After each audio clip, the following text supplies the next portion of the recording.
প্রিয় দর্শক শ্রোতা বন্ধুরা, আসসালামু আলাইকুম। আজকে আমরা বাংলাদেশের অত্যন্ত প্রাচীন রাজনৈতিক দল, ঐতিহ্যবাহী রাজনৈতিক দল জামাত ইসলামী সম্পর্কে কিছু কথা বলতে চাই। জামাত ইসলামী আজকের প্রেক্ষাপটে বাংলাদেশে অত্যন্ত গুরুত্বপূর্ণ হয়ে উঠেছে এজন্য যে সাবেক ফ্যাসিবাদী আওয়ামী লীগ এবারে নির্বাচনে অংশগ্রহণ করতে পারছে না এবং আর আওয়ামী লীগের কার্যক্রম বাংলাদেশে এখন নিষিদ্ধ রয়েছে। ফলে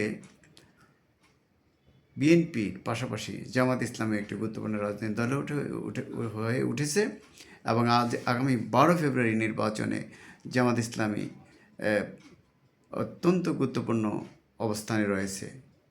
অনেকেই বলছেন যে, যদিও বেশিরভাগ লোক বলছেন যে আগামী নির্বাচনে বিএনপি ক্ষমতাসীন হবে এবং তারেক জিয়া দেশের প্রধানমন্ত্রী হবে, কিন্তু কতিপয় লোক বলছেন যে আগামী নির্বাচনে জামাত ইসলামী বিজয়ী হবে এবং ডাক্তার শফিকুর রহমান প্রধানমন্ত্রী হবেন বাংলাদেশের।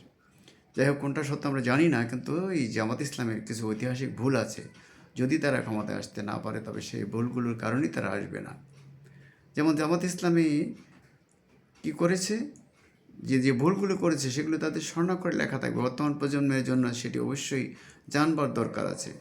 সৈয়দ আবুল আলম মওদুদী কর্তৃক 1941 সালের 26শে আগস্ট জামাত ইসলামী প্রতিষ্ঠার পর থেকে দলটি পর্যন্ত 3বার নিষিদ্ধ হয়েছে। এর মধ্যে 1964 সালে, 1971 সালে এবং 24 সালে নিষিদ্ধ হয়। বেশ কিছু গৃহীত ভুল সিদ্ধান্ত ইসলামিক এই রাজনৈতিক দলটি গণমানুষের দলে পরিণত হতে দেয়নি। ইতিহাস পর্যালোচনা করে জামাতের রাজনীতির বেশ কিছু ভুল সিদ্ধান্ত চিহ্নিত করা গেছে। যেমন 1 নম্বরে জামাত ইসলাম 1946 সালের নির্বাচনে তৎকালীন সবচেয়ে বড় রাজনৈতিক দল মুসলিম লীগকে সমর্থন করেনি। 2 নম্বরে 1947 সালের মুসলমানদের জন্য পৃথক রাষ্ট্র হিসাবে পাকিস্তান সৃষ্টির বিরোধিতা করেছিল জামাত ইসলামী। 3 নম্বর 1965 সালে নির্বাচনে জামাত ইসলামী সর্বপ্রথম নারী নেতৃত্ব ফাতিমা জিন্নাহকে সমর্থন দেওয়ার সিদ্ধান্ত নেয়। এতে জামায়াতের সমর্থনে ভাটা পড়ে এবং এই প্রথম মওদুদী ইসলামী আন্দোলনের নেতার পরিবর্তে একজন রাজনীতিবিদ হিসেবে দেখা শুরু হয়। যেন আওয়ামী লীগের প্রদত্ত 6 দফা এবং মৌলানা আব্দুল হামিদ খান ভাসানী নেতৃত্বে ঘোষিত 11 দফার তীব্র বিরোধিতা করে জামায়াত।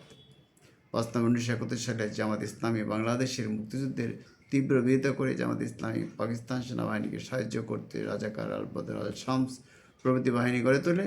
এরা পুরো মুক্তিযুদ্ধের সময় পাকিস্তানি বাহিনীর পক্ষে কাজ করে এবং বুদ্ধিজীবী হত্যার সাথে জামাতের সংশ্লিষ্টতার কথা জানা গেছে। স্বৈরাচারী এইচ.এম. এরশাদের নির্বাচনের বৈধতা দেওয়ার জন্য 1986 সালে জাতীয় সংসদ নির্বাচনে আওয়ামী লীগের সাথে অংশগ্রহণ করেছিল জামায়াতও ওই নির্বাচন বর্জন করেছিল বিএনপি। 7 নম্বরে 1996 সালে 15 ফেব্রুয়ারি বিএনপি সরকার কর্তৃক অনুষ্ঠিত নির্বাচন বর্জন। আওয়ামী লীগ জাতীয় পার্টির সাথে সংঘবদ্ধভাবে নির্বাচন বর্জন করে জামাত। 3টি দল লাগাতার বিএনপি সরকারের বিরুদ্ধে তত্ত্বাবধায়ক সরকারের দাবিতে আন্দোলন করছিল।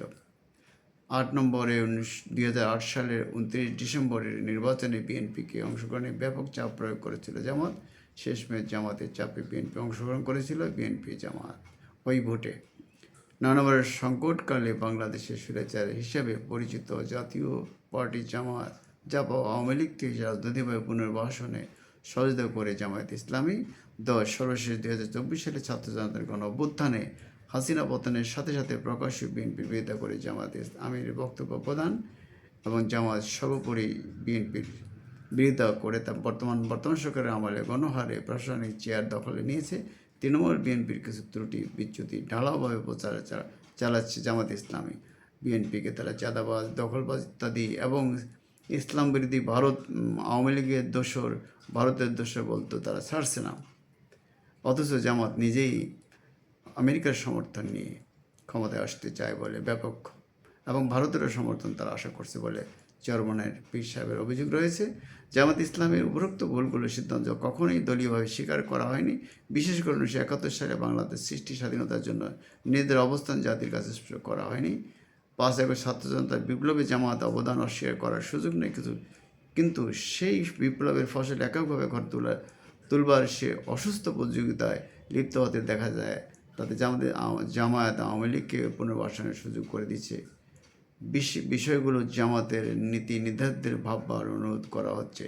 তো এই যে জামাত ইসলামী এখনও পর্যন্ত নির্বাচনের জয়লাভের জন্য এখন আর আল্লাহর আইন সৎ লোকের শাসনের কথা বলছে না, তারা নানাভাবে নানা গোষ্ঠীর সাথে আতাত করে ক্ষমতায় যেতে চাচ্ছে। এই যে জামাতের এখন ক্ষমতায় যাওয়ার উদগ্র বাসনা সৃষ্টি হয়েছে, তৈরি হয়েছে, এবং এক ধরনের বট বাহিনী দিয়ে ফেসবুক সহ নানান সংবাদপত্র এবং মিডিয়ায় তারা বিএনপির প্রতি ব্যাপক অপপ্রচার চালাচ্ছে। এগুলো জামাতের আসলে ভুল।